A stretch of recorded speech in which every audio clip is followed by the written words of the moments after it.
Hi guys, welcome to Xandrix World and we're here for another, this is not an unboxing pero ano siya, ito ay para sa Jollibee box. Okay, so ito ay tinatawag na Jollibee Kids Values Meal.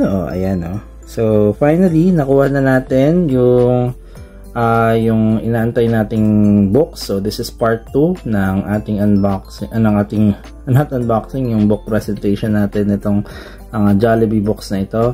So nakuha na natin finally itong matapat na theme, yun yung ang bola ng katotohanan, at yung malasakit sa kalikasan, yung ito, ang title ng book ay Mga Kaibigan ng Kalikasan. So available pa rin siya sa Jollibee stores. Starts at 127 pesos values meal. So isang proyekto ng Jollibee kasama ang Adarna House. Okay, so bawat pagbili ng values meal ay may 5 pesos na mapupunta sa Jollibee Group Classroom Donation Project. So yeah, supportahan po natin. So again, yan po yun, yung Jollibee Kids Values Meal, mga aral para sa magandang asal. Alright, so ito na nga yung part 2. Na-unbox na natin yung part 1. Unbox. Nasanay tayo ng unbox, di ba?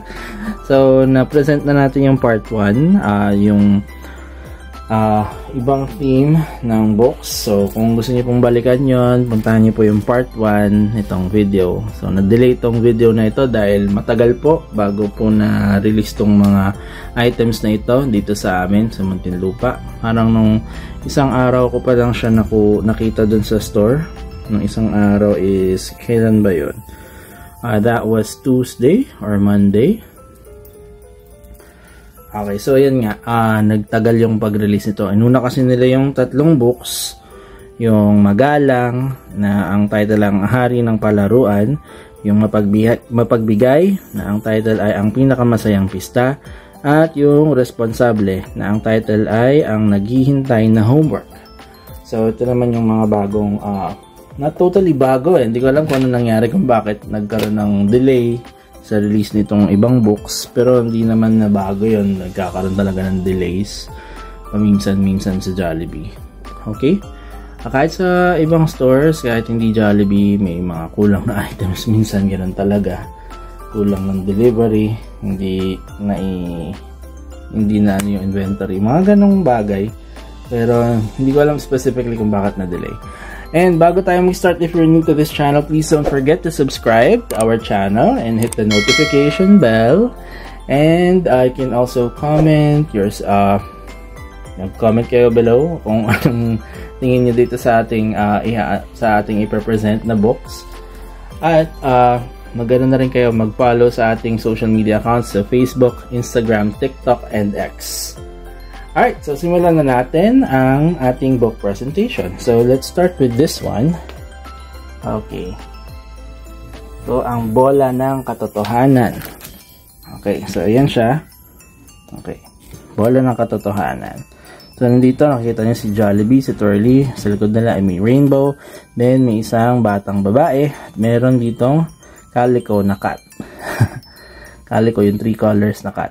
Okay, ito ay kwento ni Divine Hill Reyes at guhit ni Harry Monzon. Okay, so like yung ginawa natin last time, i-open lang natin siya, i-browse lang natin yung laman. At ito, meron siyang laman na matapat dapat cards. Okay, so pakita natin yan later. And i-browse natin yung libro. Hindi na tayo magbabasa. Basahin nyo, bilhin nyo yung book. Okay. Ayan, so ito, again, meron din naman itong ownership page. Yung lalagay yung pangalan. Aklat nito ay pag-aari ni kung sino man ang may-ari. And, ayan lang. Okay. Ang ganda yung colors. Wow, ayan o. Para naglaro siya ng ball. Nakabasag sila. Ito ay pagiging matapat. Tama. Tapat dapat or tapat or honest. Ayan o. Okay. Yun ang laman ng book. Okay. Luwan natin ang ating itong magandang asal na dapat ituro natin sa ating mga anak. Ang pagiging matapat or honest. Okay. So ito. Nasa likod yung mga sitwasyon at yung mga gagawin. Ito magandang ituro sa mga bata. Ito yung halimbawa. Kahit wala dito sa halimbawang ito, makaisip kayo ng sitwasyon na pwede nyong ituro sa ating mga anak. Gawin po natin, bigyan po natin ng time ang ating mga anak para maturuan sila ng magandang asal. Ito, so matapat dapat, bilugan ang halimbawang nagpapakita ng katapatan. So kasama natin dito si Twirly. At ito, ang sitwasyon, nabali mo ang paboritong lapis ng iyong kapatid. Okay. Ano ba ang dapat gawin? Una, itatapon mo ang sirang lapis, hindi na niya malalaman iyon. O hindi mo sasabihin. Next is magtatapat ka sa iyong kapatid at hihingi sa kanya ng tawad. Alright, so alam naman natin kung ano dapat gawin. Alright, ituro natin kung ano ang tamang gawin sa ating mga anak. Okay? Maging matapat. Ayan, next situation. So, nalimutan mong gawin ang iyong homework. Anong dapat mong gawin? Okay, una, teacher, sorry po, hindi ko nagawa ang aking homework. Or, teacher, kinain po ng aso ang aking homework. So, yeah, small lies can impact the white lies. Sabi nila okay lang yung mga white lies, pero para sa akin, we don't teach children white lies because doon nagsisimula yung pagiging sinungaling. Pag nakasanayan nila, hindi na lang white lies yun kapag pupunta na sa mga seryosong sitwasyon. Okay, so hanggat maaari, turuan natin silang maging matapat. Okay? Kasi malaking bagay ang pagiging honest. So, it goes a long way. Maraming benefits ang pagiging honest. Hindi na isa-isahin, pero yeah, turo natin yan sa ating mga anak. And then the last and not least for this situation, okay, so the next is nakapulot ka ng wallet na may lamang pera at mga ID. Okay. Kahit gaano kahirap ang buhay ngayon, ano ba ang dapat nating ituro sa ating mga anak? Una, tatago mo na lang ang wallet. Or pangalawa, ibabalik mo ang wallet sa may-ari sa tulong ng iyong magulang. Siyempre, bata ito. Kailangan niyang humingi ng tulong sa magulang sakaling gusto niya ibalik yung wallet dun sa may-ari. So, may mga ways para maibalik yung mga gamit na nakita natin sa may-ari. Lalo kung alam natin importante. At sabi nga dito, may pera at may lamang ID sa may pagkakakilanlan ang taong nakawala ng wallet niya. Okay? So ito yung nasa likod. Ang nakalagay dito, habang naglalaro, nabasag ni Kate ang isang bagay na mahalaga sa kanyang nanay. Magsasabi kaya siya ng totoo o itatago ang kanyang nagawa? Alamin kung ano ang naging desisyon ni Kate sa tulong ni na Jollibee at Twirly. Okay? Ayan, so ayan siya. Okay, bola ng katotohanan. Alright, and para sa matapat, yung inserts, yung additional activity, so, matapat dapat cards. Okay, buksan natin. Ayan, meron siyang badge, kagaya ng mga nauna. Yan ang badge. Ako sulat ng pangalan ng anak mo, or ng bata, sinong gusto mong bigyan ng badge na ito, at ako ay matapat. Bibigay mo to para sa magulang. Ibigay ang badge kapag nakumpleto na ang matapat dapat card game. Okay, so ito nga ang ating card game. Buksan natin, labas natin ang card game. Okay, so ito ay yung lagay ng cards. Kita nyo, ito yung laman ng cards. Okay, nakuha natin lahat. Ito, ano ang paborito mong pagkain sa Jollibee? Yan, tanong mo sa kanya. Siyempre, alam mo naman na siguro yun kung magulang ka. Sasabihin naman niya siguro yun totoo. And ito naman, ano ang mga bagay na nagpapasaya sa iyo? Ayan, mga ano yan, para kilalanin natin yung mga anak. Kung hindi mo man siya kilala dahil busy ka sa trabaho, busy ka sa mga kung ano man pinagkakabalahan mo sa negosyo. So, ito ay way para makilala mo rin ang iyong anak. And then next is, ano ang paborito mong subject sa school? Okay. And next is, paano mo pinapakita na mahal mo sila nanay at tatay? Alright. The next question, kung birthday mo ngayon, ano ang gusto mong matanggap na regalo? Ayan. And next is, kung bibigyan ka ng superpower, ano ang gusto mo? Ayan. Okay, and next question, ano ang gusto mong maging paglaki mo? Ayan. And next, sino ang mga kaibigan mo sa iyong paaralan? Ayan, maganda yan. Matanong mo yung kung sino mga friends ng anak mo sa school para kilala mo kung sino mga taong sinasamahan niya. Alright. And next is, ano ang paborito mong lugar na pasyalan? Ano ang paborito mong lugar na pasyalan? Okay. And then, ito na yung last card. Ano ang paborito mong laruin kasama ang iyong mga kapatid? So, kung walang kapatid yung anak mo, pinsan, mga ganun, friends. Ayan.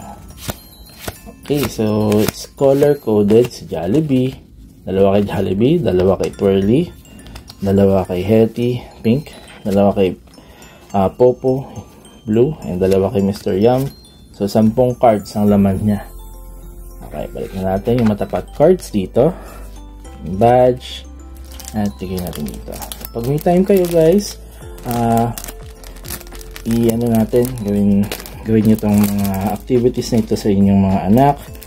Napakagandang initiative ito from Jollibee para mapalapit ang mga magulang sa kanilang mga anak.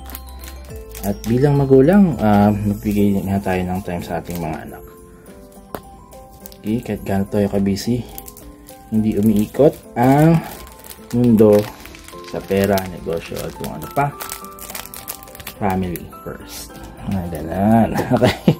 Okay, so yun nga yun. Matapat team. And then the next one, itong next, okay, mga kaibigan ng kalikasan.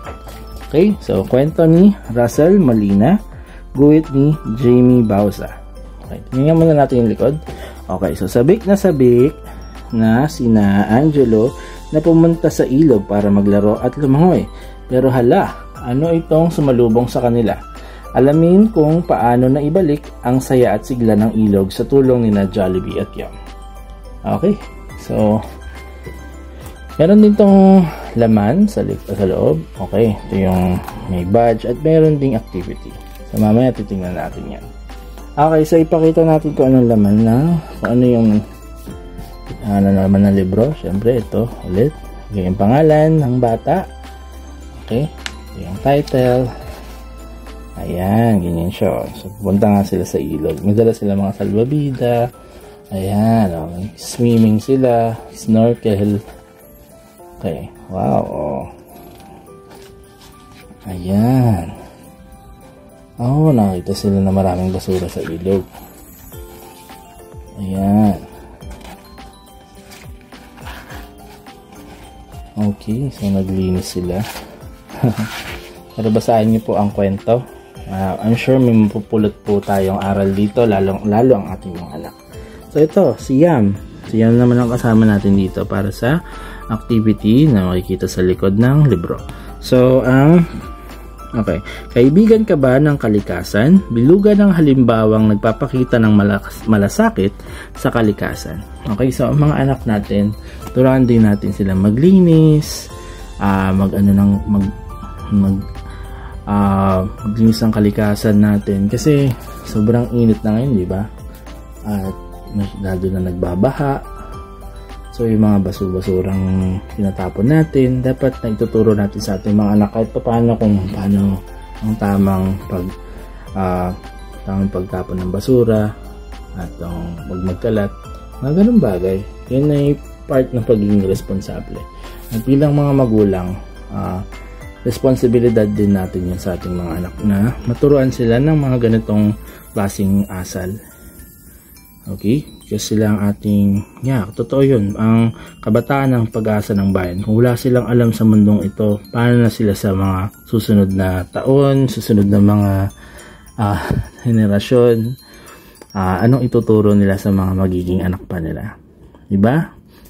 Okay, so nasyado tayong seryoso. So next, ito, sitwasyon. Okay, may nakita kang plastic na bote na nakakalat sa palaruan.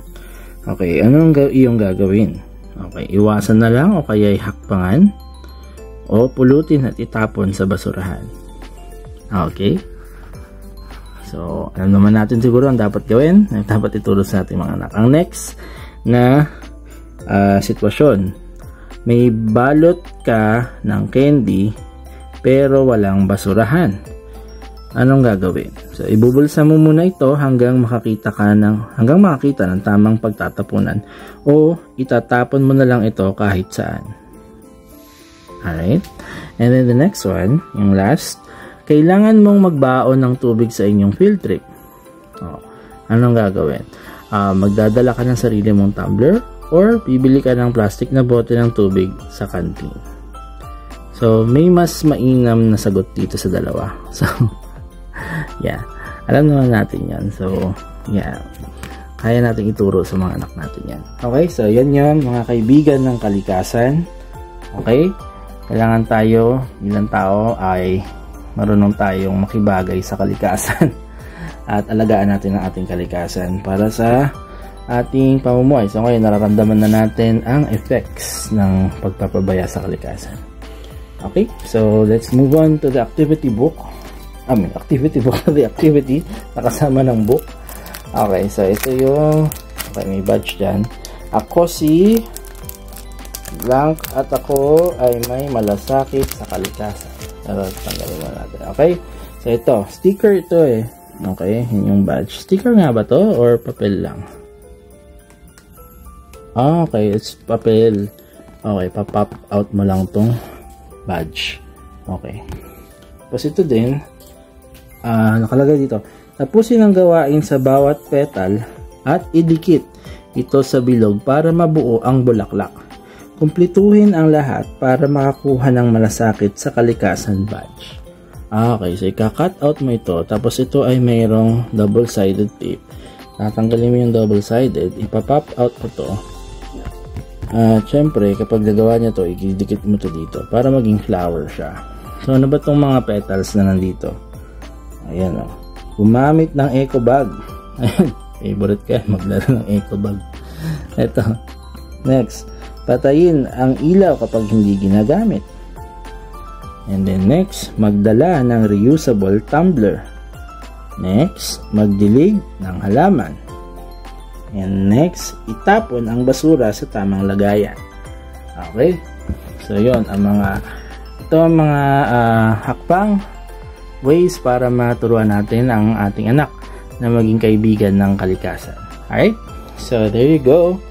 Ayan na po. Natapos na po natin ang ating book presentation at nai-present natin na ang huling dalawang books para sa release na ito from Jollibee. So, hopefully in the future, magkaroon pa rin ng mga bagong release sa Jollibee ng mga books. Like toys or books. Mga ganong choice. Siyempre, nakakadagdag ng kaalaman ito sa ating mga anak. Books are the number one way para maturuan ng ating mga anak. Lalo itong mga illustration. Madaming natututunan ang mga bata dito. Kahit kami ng mga bata, I love looking at books na may mga drawing at makulay. Ayan, so ayan na po siya. Ayan po yung huling dalawang books. Kunin natin yung ibang yung unang tatlong books para makita natin silang lahat kasama. Okay, so ito yung isa, yung naghihintay na homework. Okay, magiging responsable, tinuturo niya. Ito naman, hari ng palaruan. Ito yung pagiging magalang. Magalang ba to? Tama, magalang, no? Tama, magalang. At ito naman ay mapagbigay. Pinakamasayang pista. Ito yung mga activities nila ulit. Mayroong ito yung matapat cards kanina. Ito yung kaibigan ng kalikasan, responsable checklist, mapagbigay coupons, Respeto Bingo. Ayan po sila. Ito po ang 5 books na nirelease ng Jollibee together with Adarna. Adarna Books ba tawag sa kanila? So, ayan, publishing or whatever. Ayan silang 5. Okay, so sana na-enjoy nyo ang pagpe-present natin itong mga books na ito. Okay, at supportahan po natin si Jollibee sa kanyang magandang layunin na makatulong ng pagtatayo ng mga classroom para sa mga bata. Okay, ayan. Ayan po sila ulit. Ayan. Okay, there you go. So thank you so much, guys. And kung again, don't forget to subscribe and like our video. Hit the like button, click the notification bell, share this video, and comment down below for your thoughts about our video. And don't forget to follow our social media accounts in Facebook, Instagram, TikTok, and X. Okay, so until next time, so see you all soon, guys. Bye-bye!